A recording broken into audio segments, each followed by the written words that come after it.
বাসায় যখন পুডিং খেতে ইচ্ছে করবে চুলায় না ভাপিয়ে এভাবে ঝটপট কিন্তু পুডিং তৈরি করতে পারেন। খেতেও কিন্তু ভীষণ মজার হয়েছিল।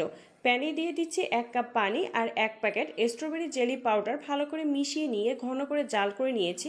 একটা বক্সে ঢেলে ঠান্ডা করে নেওয়ার পরে এভাবে সেট হয়ে গিয়েছে। এখন ছোট পিস করে কেটে নিচ্ছি। জেলি পাউডার কিন্তু বাজারে বিভিন্ন ধরনের পাওয়া যায়, যে কোনো একটা দিয়ে আপনারা এভাবে পুডিং তৈরি করতে পারেন। ছোট পিস করে কেটে নেওয়ার পরে পুডিং বক্সের মধ্যে আমি সেট করে দিচ্ছি। আবারও প্যানে দিয়ে দিচ্ছি 1 কাপ গরুর দুধ, পাউডার দুধ, স্বাদ মতো চিনি, 2 চা চামচের মতো আগার আগার পাউডার দিয়ে ভালো করে মিশিয়ে নিয়েছিলাম। ঠান্ডা অবস্থায় আগার আগার পাউডার ভালো করে মিশিয়ে নিতে হবে, গরম অবস্থায় দিলে কিন্তু দলা পেকে যাবে। ভালো করে জাল করে নিতে হবে। ঘন হয়ে আসলে চুলার জাল বন্ধ করে দিয়ে পুডিং বক্সের মধ্যে ঢেলে দিয়েছি। ফ্রিজে রেখে দিয়েছিলাম 2 ঘন্টার জন্য। এর মধ্যে কিন্তু পুডিংটা সেট হয়ে গিয়েছে। আগে উপকরণগুলো ভালো করে মিশিয়ে তারপর চুলা জাল দিয়েছি। যখনই বাড়িতে পুডিং খেতে ইচ্ছে করবে এভাবে ঝটপট তৈরি করতে পারেন। খেতে অনেক মজার হয়েছিল। রেসিপিটি কেমন লাগলো কমেন্ট করে জানাবেন।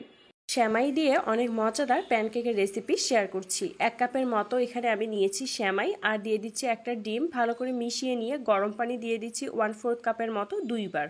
আবারও ভালো করে মিশিয়ে নিয়ে 5 মিনিটের জন্য রেস্টে রেখে দিব। 5 মিনিট পরে ঢাকনাটা তুলে এখানে দিয়ে দিচ্ছি 1/4 কাপের মতো নারকেল কোরানো, 2 টেবিল চামচেরও কম পাউডার দুধ, স্বাদ মতো চিনি দিয়ে আবারও সব উপকরণগুলো ভালো করে মিশিয়ে নিয়েছি। চুলার জাল মিডিয়ামে রেখে প্যানে পরিমাণ মতো দিয়ে দিচ্ছি ঘি। ঘিটা যখন গলে যাবে মেখে রাখা সেমাইটা এখানে দিয়ে দিচ্ছি আর একটু এভাবে চামচের সাহায্যে চাপ দিয়ে গোল করে দিচ্ছি। দুপাশে উল্টে পাল্টে ভালো করে ভেজে নিতে হবে। এক পাশের উপরে দিয়ে দিচ্ছি কিশমিশ।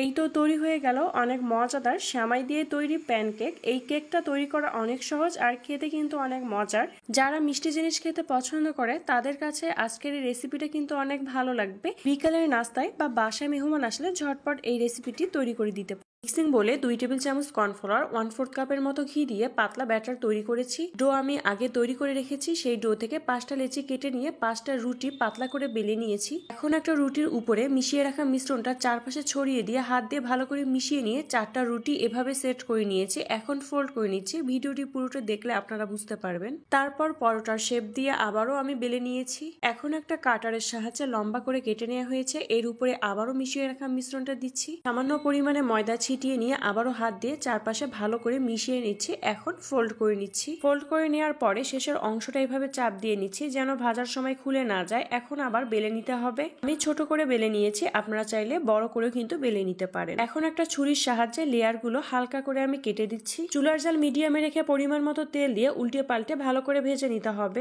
অসংখ্য লেয়ার আর মুচমুচে এই পরোটার রেসিপি আপনাদের কাছে কেমন লাগলো ভিডিও ডিটেলসে আমার ইউটিউব চ্যানেলে দেয়া আছে, দেখে নিতে পারেন।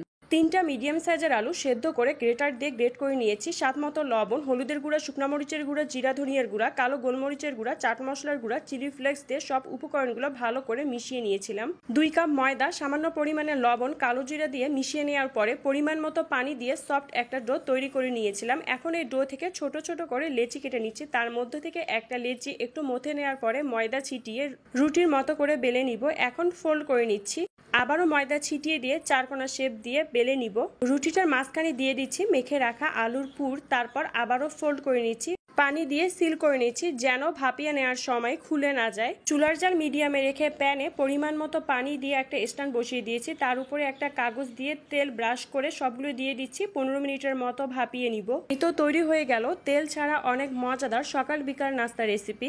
বাচ্চাদের স্কুলের টিফিনও কিন্তু এই নাস্তাটি তৈরি করে দিতে পারেন। খেতে ভীষণ মজার হয়েছিল। আপনাদের কাছে কেমন লাগলো কমেন্ট করে জানান। অনেকেই আছে পুডিং ঠিকভাবে তৈরি করতে পারেন না। আজকের এই রেসিপি ফলো করে বাসায় তৈরি করলে আপনাদের পুডিংও একদম পারফেক্টভাবে তৈরি হবে। রুম টেম্পারেচারে থাকা 3টে ডিম ফেটিয়ে নেওয়ার পরে 3 টেবিল চামচ চিনি দিয়ে ভালো করে মিশিয়ে নিয়েছি যেন কোনো লাম্পস না থাকে। ডিমের গন্ধ অনেকেই পছন্দ করেন না, সেজন্য সামান্য পরিমাণে ভ্যানিলা এসেন্স দিয়ে আবারও মিশিয়ে নিয়েছিলাম। কনডেন্স মিল্ক 1/2 কাপ, 1/4 কাপের মতো গুঁড়া দুধ দিয়ে মিশিয়ে নেওয়া হয়েছিল। এখানে সামান্য পরিমাণে পানি দিয়ে কিন্তু দুধটা মিশিয়ে নিতে পারেন। যেই বাটিতে পুডিং তৈরি করব সেখানে 1/4 কাপের মতো চিনি দিয়ে চুলার জাল মিডিয়ামে রেখে ক্যারামেল তৈরি করে নিয়েছি। ক্যারামেল যখন ঠান্ডা হয়ে যাবে ছাঁকনি দিয়ে ডিমের মিশ্রণটা ছেঁকে নিব। চুলার জাল একবারে কম করে দিয়ে প্যানে পানি আর পুডিং বক্সটা বসিয়ে দিয়েছি। পুডিংটা হতে 40 মিনিটের মতো লেগেছিল। তারপর ঠান্ডা করে নেওয়ার পরে ফ্রিজে রেখে দিয়েছিলাম 2 ঘন্টার জন্য।